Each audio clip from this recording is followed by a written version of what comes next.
During shopping, my 8-year-old clutched my hand and said, "Mom, quickly, to the bathroom." In the stall, she whispered, "Don't move, look." I bent down and froze in horror. I didn't cry.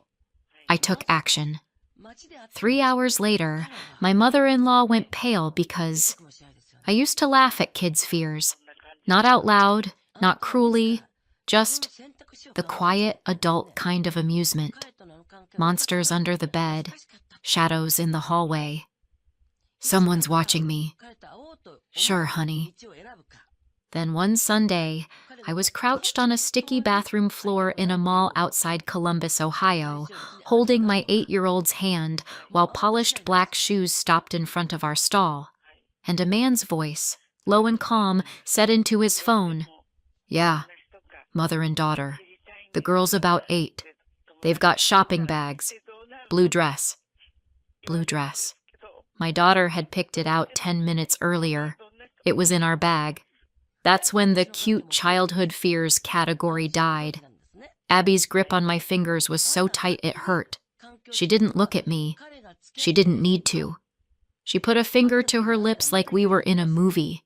Except in movies, the bathroom floor isn't tacky, and your heart doesn't try to climb out through your throat. "Don't move," she whispered. So I didn't. I watched the shoes through the gap under the stall door. Slow steps. Stop. Slow steps. Stop. Like he was checking each stall, one by one. Like he had time. The shoes paused right in front of ours. Abby's breath disappeared. Mine too.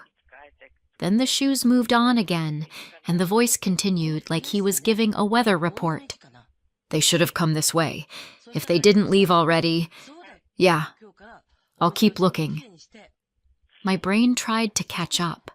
Man in a women's restroom, looking for us, describing our shopping bags. This wasn't a misunderstanding. This was a hunt. I pulled my phone out with shaking hands and hit record because if there's one thing working in healthcare teaches you, it's this. If it isn't documented, it didn't happen. The shoes circled once more, then stopped. A stall door creaked. Another creaked. Abby's eyes went huge. That's when I did the only thing I could do without giving us away. I called 911. Not a dramatic call. No screaming. Just woman's restroom, man inside. Following us. 8-year-old with me. Please. The response came fast. "Stay where you are. Officers are on the way. Notify mall security if you can safely." Mall security. Bless the American tradition of outsourcing panic to a guy in a polo shirt. But at least it was something. When the shoes drifted toward the sinks, I grabbed Abby and we slipped out like smoke. Fast, quiet, bags clutched tight. We ran straight to the security office like our lives had a loyalty card. The guard looked skeptical. Of course he did. 2 women bursting in with shopping bags and wild eyes isn't credible. It's Black Friday energy. "What's going on?" he asked, already bracing for a complaint about a coupon. Abby, trembling, described the man perfectly. The shoes, the suit, the camera strap. And then I played the audio. His face changed in real time. "That's not normal," he said. "No kidding." He pulled up the cameras. We watched the footage like it was a horror film with a budget. And there he was, mid-40s, dark suit, neat hair, holding a small camera like it was an accessory, not a weapon. He walked with the confidence of someone who believed rules were for other people. Security tracked him through the building. 30 minutes later, they found him. He didn't run. He didn't even look surprised. When the guard questioned him, the man calmly flashed a plastic card. "I'm Brian Douglas Hartman," he said. "Licensed private investigator. I'm conducting an investigation." "What investigation?" the guard asked. "I can't disclose that," Hartman replied smoothly. Confidentiality. And then he said something that should have been funny, except it wasn't. But I'm not doing anything illegal. A PI, in a women's restroom, searching for a mother and child. Sure. Security called the police anyway, because even in America, a badge you bought online doesn't magically excuse you from common sense. A cruiser arrived about 20 minutes later. An officer took one look at Abby and softened. Then he looked at Hartman and didn't soften at all. Hartman was escorted out. And that's when my phone rang. Mike, my brother-in-law. Kate, he said, breathless. Are you okay? I heard something happened. I blinked. Mike? How do you know? I saw it online, he said quickly. People were posting. A suspicious guy at the mall. I thought it might be you. It had been less than an hour. Maybe in the age of neighborhood apps and local Facebook groups, that wasn't impossible, but it still landed wrong, because Mike always seemed to know things before I told him. I'm coming, he said. Where are you? We're with police, I answered. They want statements at the station, but I can drive myself. I'm coming anyway. He hung up before I could argue. Of course he did. 2 years earlier, my husband David died in a car crash. 1 minute you're arguing about whether to buy name-brand cereal. The next, you're signing forms you can't read through tears. After that, everything in my life became a schedule. Shifts, bills, school pickup, survival with occasional spaghetti. I'm a nurse. 12-hour shifts. The kind where you come home and your bones feel borrowed. Abby and I made a routine out of the wreckage. Homework at the kitchen table. Cartoons after dinner. Spaghetti night whenever we needed comfort we could chew. David loved tomato sauce. He used to grow basil in a little planter box on our balcony like it was a sacred ritual. One evening at the grocery store, Abby said casually, pushing the cart like she owned the place, I have a math test tomorrow. Are you ready? I asked, because that's what moms do when they're trying not to think about everything else. I'm fine, she said. Then, quieter. But Grandma Maggie keeps asking if school is hard, like she wants me to say yes. I paused in the rice aisle. My mother-in-law, Margaret Louise Miller, Grandma Maggie to Abby, had been interested lately. Not the normal grandma interested, the measuring kind. Does your mom help you? Is she home much? Does she leave you alone? She always said it like concern, but it tasted like something else. When we got home, Abby helped me with dinner, peeling tomatoes while I tried not to drown in memories. Dad would like this, she said softly. I swallowed. Yeah, he would. Let's buy basil next time, she added. The kind Dad grew. I nodded, because saying no to that would have felt like erasing him. We were finally sitting down to eat when the doorbell rang. It was around 8, late enough that you don't expect company unless it's trouble. I opened the door and found Mike standing there with a small bouquet of flowers, like this was normal. Hey, he said gently. I just wanted to check on you too. Mike was David's younger brother, recently divorced, still carrying that lonely look like a coat he couldn't take off.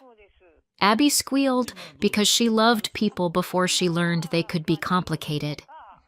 Mike lifted her into his arms and handed her a little box. Inside was a plush character from her favorite cartoon. She lit up. I didn't. Because we hadn't told Mike her favorite character. Not really. Not enough for him to know exactly which one to buy.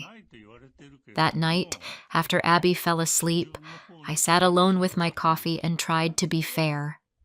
He's lonely. He misses his brother. He misses having a family. Fine. But then his visits became scheduled. Every day around 6, the doorbell rang. like Mike had set an alarm. He always brought something: candy, school supplies, another toy. At first I was grateful, then I was tired. By the second week, Abby started sighing when the bell rang. "He's here again," she'd whisper, and her smile would dim just a little. Mike would sit on the couch and talk about how empty his apartment felt, how we were a bright spot, how David would have wanted him to watch over us. That line, "David would have wanted," became his master key. He used it on every locked door. I tried once, carefully. "Mike, maybe not every day," I said, aiming for kind instead of harsh. "We're exhausted sometimes." He blinked, like the idea offended him. Then he apologized, and showed up the next day anyway. Of course he did. One night he said, casually, like he was reading off a calendar, "Can I come watch Abby rehearse her class presentation? Next Thursday. 2:00, right?" My skin went cold. "How do you know the day and time?" I asked. "Abby told me," he said, smiling. I looked at Abby. She looked confused. "I didn't," she said slowly. Mike laughed awkwardly. "Oh, maybe I heard it another way." "Another way." "Sure." He showed up at school anyway, sat in the auditorium among the parents like he belonged there, like he was filling David's seat. After Abby presented, Mike handed her a tiny bouquet. She said thank you, politely. In the car, on the way home, Abby stared out the window and whispered, "Mom, I get tired when Uncle Mike comes." "Why, honey?" She hesitated. "It feels like he's watching me, like he knows everything I love. But I don't remember telling him." Kids don't have a filter. They also don't have a reason to lie about that. So I started watching Mike. The way his eyes moved around our living room, the way he picked up framed photos and held them a second too long, the way he looked at Abby's schoolwork like it was evidence. One afternoon, he mentioned something that hadn't even been discussed in our house yet. "Oh, Abby must be excited for the zoo field trip next month," he said with a grin. "Packing lunches will be a challenge, huh?" I froze. The zoo flyer had been handed out the day before. It was on Abby's desk under a stack of papers. I hadn't even read it yet. "Where did you hear that?" I asked carefully. "From Abby," he said quickly. Abby's head snapped up. "I didn't tell him." Silence filled the room. Mike laughed, forced. "I must have mixed it up." No, he didn't. That night I noticed something else. The school papers in Abby's desk were arranged. Not messy, not stuffed. Organized. "Did you clean your drawers?" I asked her. She shook her head. "No." The next day, I watched from the second-floor window as Mike left. He paused outside, turned, and stared up into our living room window like he was checking something. My stomach dropped. Abby came up behind me and whispered, "Mom, Uncle Mike is weird, right?" "What makes you think that?" "He always asks where we're going, when you work, if we'll be home Saturday. Why does he need to know?" Then came the moment that broke my last attempt at maybe I'm overreacting. Mike asked for a spare key. "Just in case," he said. "If something happens to you, I need access. I'm family." "No," I said immediately. He frowned. "Your neighbor isn't family." "Valerie has helped us for years," I snapped. "And she doesn't demand keys." Mike's voice sharpened. "David would want me to take care of this." Something inside me snapped right back. "Don't use my husband as leverage," I said. That's when Abby, barely audible, said, "Uncle, you're kind of scary." For a split second, Mike's face changed, hard, almost hungry. Then it smoothed out again into a smile. "Scary uncle just wants to protect you," he said sweetly. Abby moved behind me. Her instinct knew something my grief kept trying to deny. The mall trip was supposed to be a break. New clothes, because Abby was growing like she had a secret contract with time. Milkshakes. A normal Sunday. She found the blue dress and spun in the fitting room like the world was safe again. We walked through the stores, bags getting heavier. We sat at the food court with milkshakes and fries, and Abby sighed happily. "This is fun," she said. "When Uncle Mike isn't around, we can relax." That one hurt, because she was 8, and she shouldn't have needed relaxing as a concept tied to an adult relative. Then she said something that turned my stomach. "Uncle Mike came by when you weren't home," she said quietly. "What?" "Last Wednesday. He was outside our building when I got home from school. He asked if you were back yet. I told him I was going to Ms. Valerie's after. He said, okay. Then he left. Wednesday was my late shift. I didn't get home until after 9. Mike shouldn't have known Abby would be alone at pickup, or that she'd be going to Valerie's. I felt cold all over. We threw away our empty cups and headed for the exit. That's when Abby stopped walking. "Mom," she whispered. Her face went white. "That man." I followed her gaze. A man at the food court. Dark suit. Black shoes. "Abby," I started. "Bathroom," she said urgently. "Now." The panic in her voice wasn't normal. It wasn't dramatic. It was survival. So we moved. Fast. She pulled me into the women's restroom and stopped again at the door like she couldn't breathe. "Come with me," she begged. "It's okay." I tried. "No. Together." So we went into one stall. Together. 2 bodies, 1 cramped space. My shopping bags pressed against my knees, her hand shaking in mine. Then the shoes came, and the voice came, and the blue dress became proof we were being tracked. You already know what happened next, because that's where this story started. But here's what happened after. We got out, we ran, we showed security, we found Hartman, and then we went to the police station.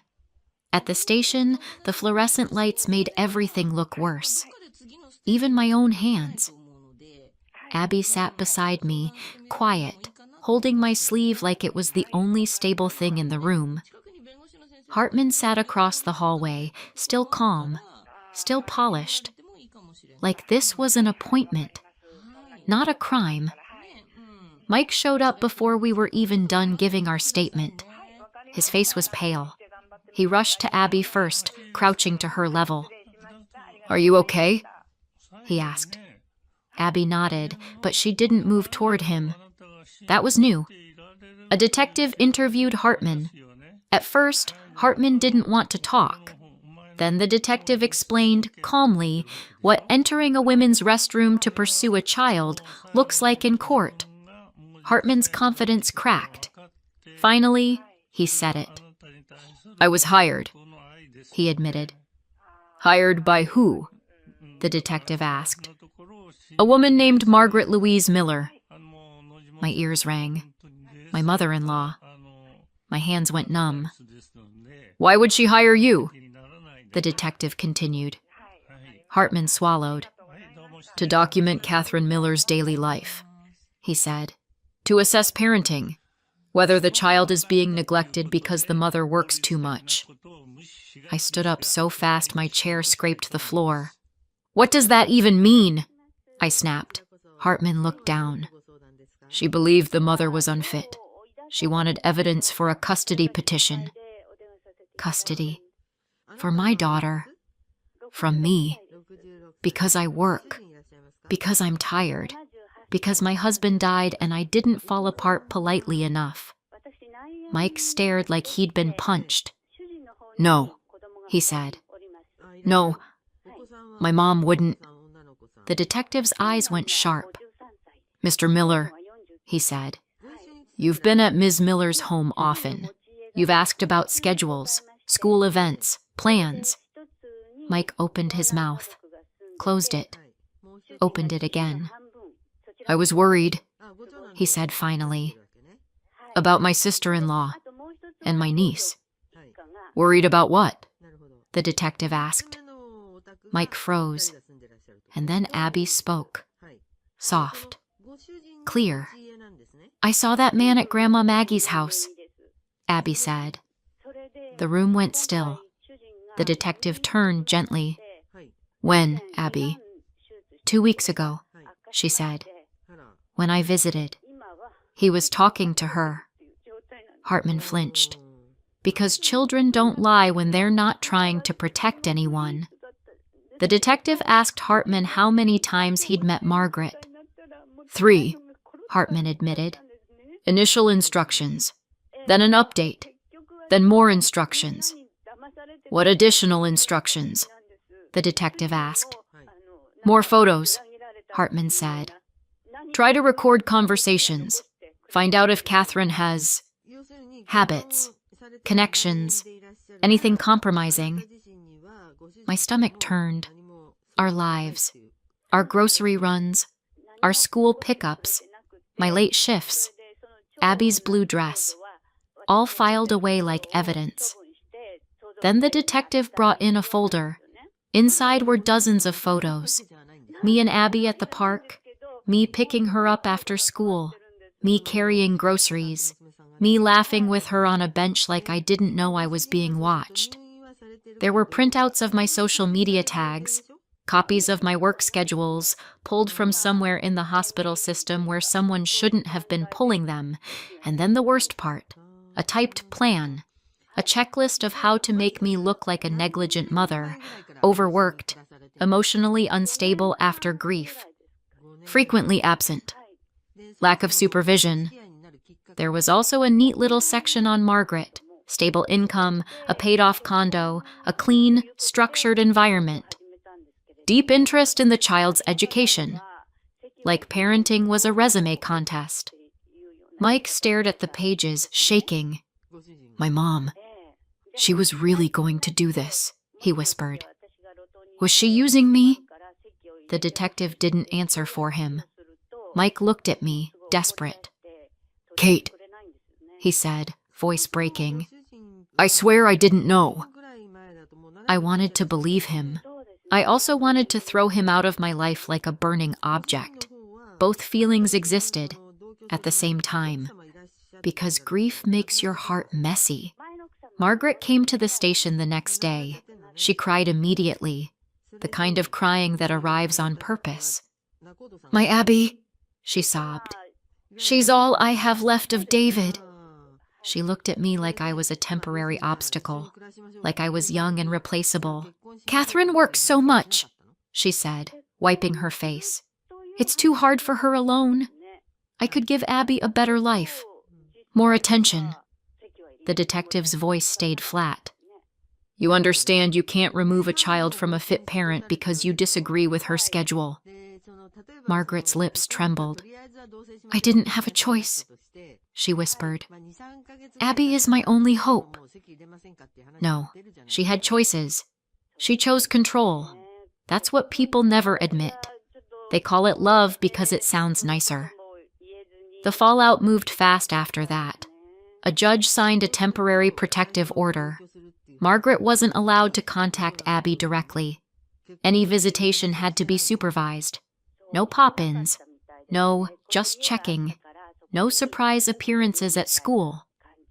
CPS came by once, because of course they did. A caseworker looked at my kitchen, Abby's room, her clean backpack, her homework folder, and my hospital ID badge still clipped to my lanyard like a scar. She asked Abby if she felt safe. Abby said yes. Then she asked if anyone made her feel unsafe. Abby said quietly, Grandma Maggie. That was enough. Margaret left town soon after, went to stay with her sister in another state, to recover. Because even villains need rest, apparently. Hartman faced charges, And suddenly, his confidential investigation didn't sound so official anymore. A week later, Mike came to our door. This time, he didn't show up like he owned the place. He rang once, then waited. When I opened the door, he looked like a man who'd aged a year in 7 days. "Kate," he said quietly, "can we talk?" We sat in the living room. Abby did homework in her room, the way kids do when they're listening anyway. Mike stared at his hands. "I didn't know," he said again. "I swear, I thought my mom was just worried. She asked questions and I answered. I didn't think." I leaned back. "So you fed her information," I said, calm because I had no energy left for loud. Mike nodded. "Yes." He swallowed hard. "She kept saying I was the only man left in the family," he admitted. "That I should be your support. That David would have wanted it." I flinched at David's name again, like it still had teeth. Mike hesitated, then added, barely audible, "And that wasn't all." I waited. He looked up, eyes red. "I always liked you." The words landed heavy. "Even when David was alive," he said quickly, like confessing faster would make it less awful. "I never acted on it. Never would have. But after he died, I cared. Too much. And my mom, she used that. She knew I'd show up. She knew I'd try to help." He laughed once, bitter. "I was stupid." Abby appeared in the doorway then, like she'd been summoned. "Are you talking?" she asked. Mike dropped to his knees in front of her. "I'm sorry," he said, voice breaking. "I'm sorry you were scared because of me." Abby studied him for a long moment. Then she said, serious and simple, "You're not bad. Grandma Maggie tricked you." Mike's face crumpled. "That doesn't excuse me," he whispered. Abby walked over and took his hand. "But if you weren't around," she said softly, "maybe it would have been worse, because then we wouldn't have noticed something was wrong." I turned away so they wouldn't see my eyes, because sometimes an 8-year-old says something wise enough to break you. Mike didn't become family again overnight. He earned his way back like someone rebuilding a house after a fire. Slow, careful, no sudden movements. He stopped asking where we were going. He stopped trying to check things. He just showed up when asked, fixing a leaky faucet, picking Abby up from school if I got held late at the hospital, helping me drive out to the old lake cabin David loved so I could keep the little garden patch alive, because it felt wrong to let it die too. He told Abby stories about David as a kid, not to replace him, to keep him real.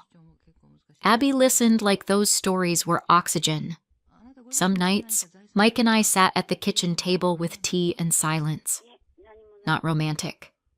Not yet. Just human. I started seeing him as a person, not just a role. Not my husband's brother. Not Margaret's son. Just Mike. And that made all the difference. 1 year later, spring came with lilacs and the kind of soft air that feels like permission to breathe again. Mike and I got married quietly. No spectacle, no performance. Abby wore a white dress and scattered flower petals down the aisle, beaming like she was carrying sunlight. After the ceremony, she hugged me tight. "Mom," she asked, voice small, "are you happy?" I kissed the top of her head. "I am," I said, "because of you." She looked up at the sky. "Do you think Dad can see us?" My throat tightened. It still did, even after time. "Yes," I said. "I think he can. And I think he'd want us safe." Mike lifted Abby into his arms. "I'm not here to erase your dad," he told her gently. "We'll remember him. Always." Abby wrapped her arms around his neck. "I love Dad Mike," she declared, then added, just as firm, "and I love Dad David." And somehow, that made room in my chest for peace. Somewhere else, another city, another window, Margaret probably still stared out and called it heartbreak. Maybe it was. But heartbreak doesn't give you permission to hunt a child. We didn't cut her off entirely. Months later, after court reviews, contact was limited to supervised calls, brief, structured, and on our terms. She could call Abby, supervised, brief, structured. Boundaries she hated, until she finally learned them. And me? I learned something too. Love that demands control isn't love. It's ownership. So tell me, have you ever had someone claim they were just worried while tightening their grip around your life? How do you tell the difference between care and control? Let me know in the comments. Thanks for watching. If this story hooked you, hit like, subscribe, and turn on notifications so you don't miss the next one. See you in the next video. At my 8-year-old's $2,500 birthday party, my sister-in-law told her, "You can't eat any of the food. Ask your mom for a plate." All the other kids were served a huge menu of cakes and sweets. I didn't shout. I got up and announced this. The whole room fell dead silent. My daughter Lily had been excited about her birthday for weeks, and honestly, I wanted the day to be simple. Just family, friends, and some cake. But nothing is ever simple when my sister-in-law, Brittany, gets involved. She insisted on planning every detail and charged me $2,500 for catering alone. I told myself it wasn't worth a fight. I told myself Lily deserved a nice day, and I ignored the knot in my stomach. When the food arrived, all the kids rushed toward the tables. Lily ran ahead of me, smiling, pointing at everything. She loves birthdays. She loves sweets. She loves being included. Most of all, she loves feeling normal. I was walking toward her when I heard her ask, "Does this have nuts?" My whole body stopped. That one word, nuts, changed the tone of the room for me. I turned and saw her standing by the dessert table, holding a plate she hadn't filled yet, looking confused. A child next to her shrugged. Lily looked around for help. "Aunt Brittany," she said, "can I have this one?" Brittany didn't even turn around. She was standing behind the table, moving plates around like she was arranging a display at a store. "Can I have this?" Lily tried again. Without looking up, Brittany said loud and clear, "You can't eat any of the food. Ask your mom for a plate." Lily froze. Just froze. A few kids around her stared too. One already had chocolate on his face. Lily looked at their plates, then at her empty one, then at me. "Mom?" she asked softly. "Did you bring my plate?" Not crying, not whining, just confused and embarrassed. I walked straight over. "What plate?" Lily pointed back at Brittany. "She said I can't eat anything, and that you were supposed to bring my food." I looked at Brittany. "Why would you tell her that?" She finally turned around and sighed like I was the problem. "Jessica, she has a nut allergy. I assumed you brought her a safe meal." "You assumed?" "Well, yes," she said, folding her arms. "It's not fair for every other child to miss out because of one allergy, so of course I let them have the good stuff. You should have brought her plate. That's your job." Behind me, kids were already biting into things covered in chopped nuts. Lily watched them quietly, trying not to look disappointed. Paige, her older sister, slipped an arm around her, protective and tense. "Show me the menu," I said. Brittany rolled her eyes. "Jessica, don't be dramatic." But she handed me the catering sheet anyway. I scanned it. Every dessert had nuts, almonds, pistachios, hazelnuts, cashews. It didn't matter what I looked at. Everything had some type of nut. Even the fruit bowls had nut toppings. Safe options existed. She simply didn't order any. Lily's eyes moved from treat to treat, watching other children enjoy everything she couldn't touch. She looked down at her empty hands. The hurt on her face was quiet, but sharp enough to split me open. Behind me, Brittany kept talking. "You always make things bigger than they are. She can just eat later. She doesn't need to make this about her." Then her mother, Sherry, chimed in. "It's not dangerous if she doesn't eat it, Jessica." And her father, Richard, added, "You're ruining the party. Brittany worked very hard on this." I didn't raise my voice. I didn't let myself crack. But inside, something cold settled into place. I stepped onto a chair. "Everyone," I said. The word carried through the room like someone hit a switch. Conversation stopped. Kids froze. Adults looked up. "The food Brittany ordered is not safe for Lily." Silence spread like a wave. "So, we're removing all of it." A few kids gasped. One set his plate down slowly. Lily looked up at me with wide eyes. "I'll be ordering safe food now," I continued. "It'll take a little time, so the children can go outside to play while we wait." A parent whispered, "All of it?" "Yes," I said. "All of it." I looked right at Brittany. She looked stunned, then offended, then furious. "If anyone disagrees," I added calmly, "you are free to take your plate and step outside. But this food cannot stay in here with my daughter." No yelling, no theatrics, just a simple fact. My husband Michael moved beside me then, quietly but firmly standing with me. He didn't say a word, but the look on his face was new, a line drawn finally. For a full 5 seconds, no one breathed. Not really. It was a silence with weight. Sherry's mouth hung open like she was trying to speak and couldn't find the words. Richard looked like someone had unplugged him. And Brittany?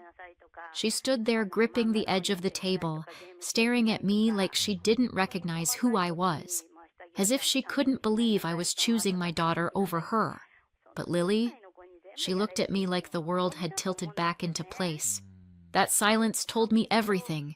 They knew exactly what Brittany had done, and they knew this wasn't over. If you've ever ignored your own instincts because you didn't want to cause drama, let me tell you a secret I learned the hard way. Drama is coming anyway. It just arrives later, louder, and usually when there's cake nearby. I didn't always understand how Brittany became the center of Michael's family universe. I didn't grow up with her, so I didn't witness the early years of her reign. I only got the highlights after I married into the family, usually through uncomfortable dinners where my in-laws would retell old stories with the same proud tone people normally use for surgeons or war heroes.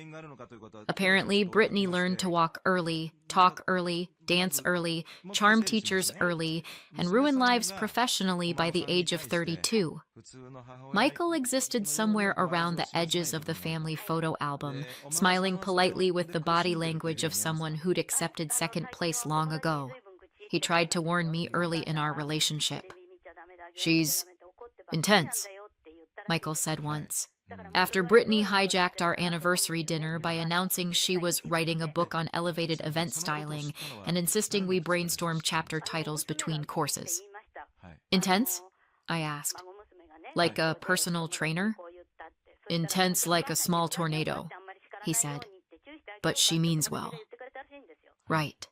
By the time we had Paige and Lily, now 11 and 8, I'd collected plenty of field data. When I say Brittany was the favorite, I don't mean by an inch. I mean by a full marathon. Every conversation with Sherry and Richard began with Brittany, circled around Brittany, and ended with Brittany's children, Haley and Carter, who apparently could do no wrong. Meanwhile, Paige and Lily were the nice girls, which in their vocabulary meant, don't ask for anything.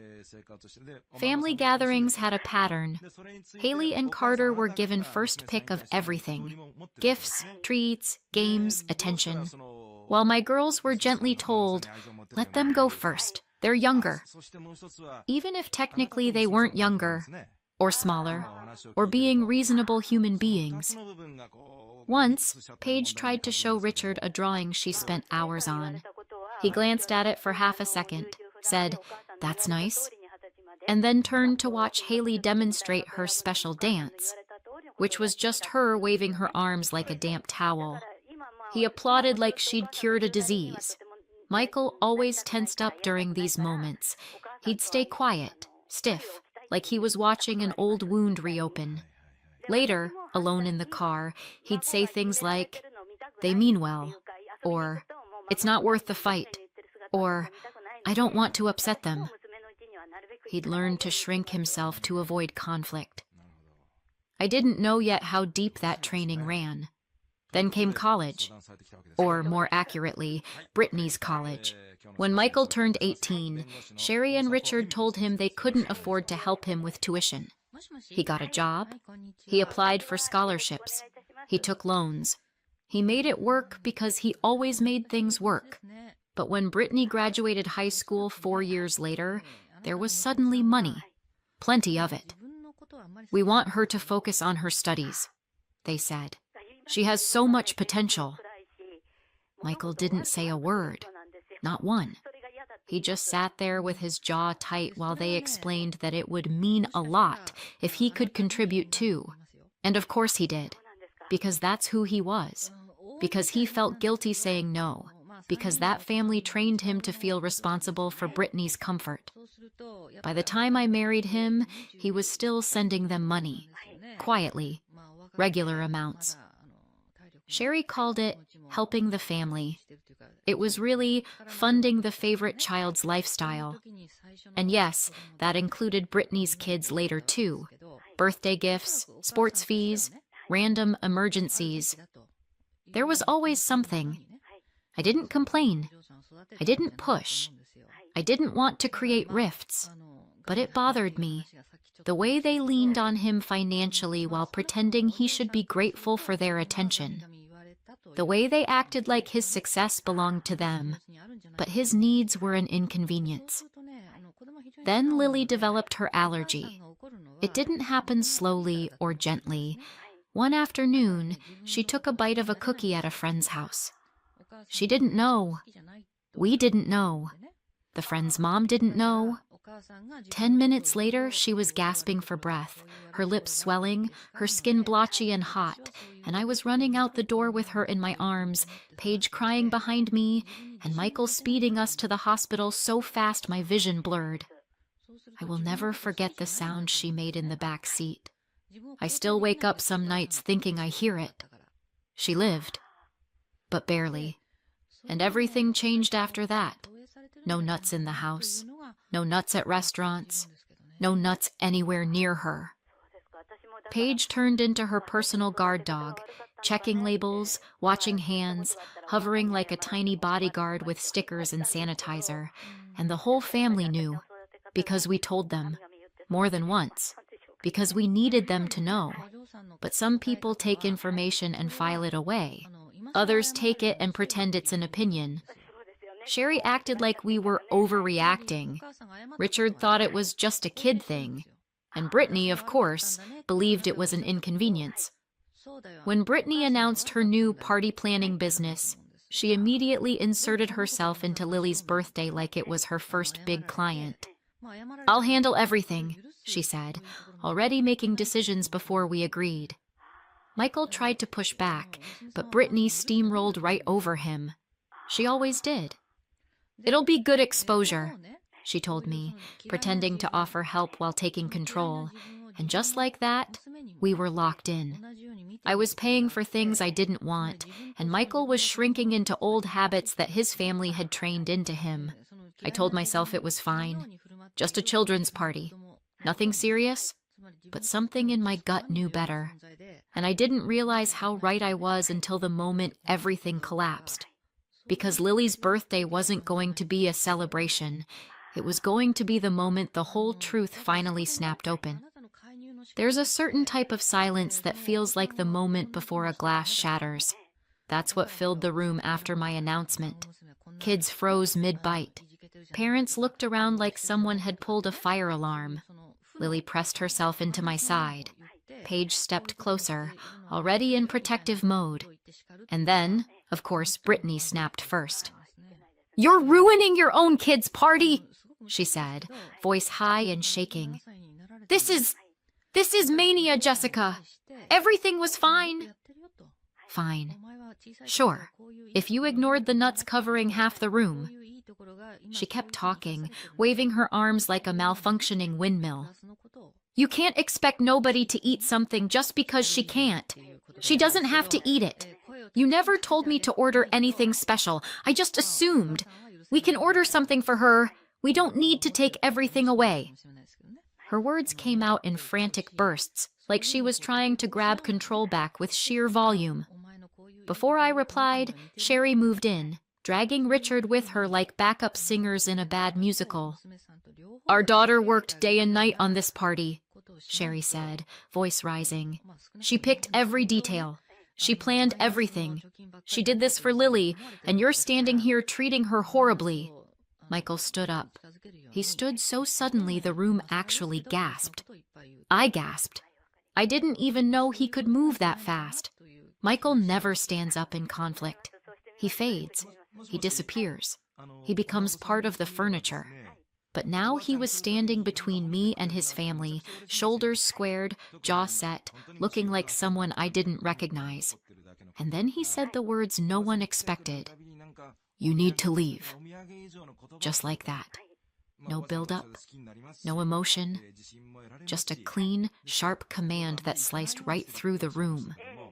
"What?" Sherry whispered. Michael didn't blink.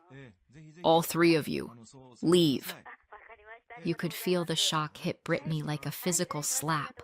She wasn't used to being told no, let alone get out. "Michael," she said, laughing nervously, "don't do this. She's being dramatic." "You put Lily at risk," he said. He didn't raise his voice, but the entire room felt it. Richard tried to jump in.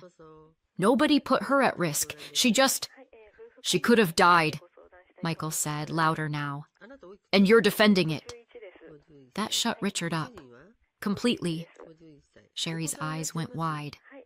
"We didn't do anything wrong." Michael turned toward her. "No, you all stood here arguing about food while she was scared and confused." He pointed toward Lily, who was clinging to Paige's sleeve. "You're not going to do that to her." Brittany swallowed hard. "You're choosing her over your own family?" Michael didn't flinch. "I'm choosing my daughter." He didn't add anything else. He didn't need to. That sentence alone ended the entire argument. For a second, no one breathed. Then Brittany scoffed sharply, grabbed Haley and Carter, and stormed toward the door. Sherry and Richard followed, still glaring back at Michael as if hoping he'd backpedal. He didn't. They walked out into the hallway, and the door slammed shut behind them. The moment it closed, it felt like the air finally moved again. I knelt beside Lily. She tugged on my arm with trembling fingers. "Mom, did I do something wrong?" I shook my head. "No, sweetheart. Not at all." Paige wrapped her arms around her sister from behind, whispering something soft I couldn't hear. Across the room, one of the parents, the kind, quiet type, stood up and said, "Kids, who wants to play outside for a bit?" And just like that, the frozen moment cracked. They scattered toward the yard, relieved to escape the tension. I ordered the replacement food as soon as the kids were outside. It took a while to arrive, long enough for us to breathe, but not long enough for anyone to leave. People helped set it out without being asked. There were small, sympathetic smiles, tiny squeezes on my arm, that silent parent-to-parent understanding. Michael stayed beside me. He didn't speak. He was still breathing like someone who had just run uphill. I looked at him, this man who had spent his entire life shrinking himself around his family, the man who always tried to keep the peace, even when it suffocated him. And now he'd done the one thing nobody ever believed he would do. He stood up. He chose his daughter. He chose us. Lily came back inside, running straight into Michael's arms. He lifted her without thinking, held her tight, buried his face in her hair like he was rebooting from the inside out. Outside, the kids were laughing again. Parents were chatting quietly. Paige was bringing Lily a safe cupcake with sprinkles. And inside me, something settled. Not peace exactly, more like certainty. Because once Michael said those words, "You need to leave," there was no going back. The party was still happening around us. Kids playing, food arriving, people adjusting. But the real story? It had only just begun.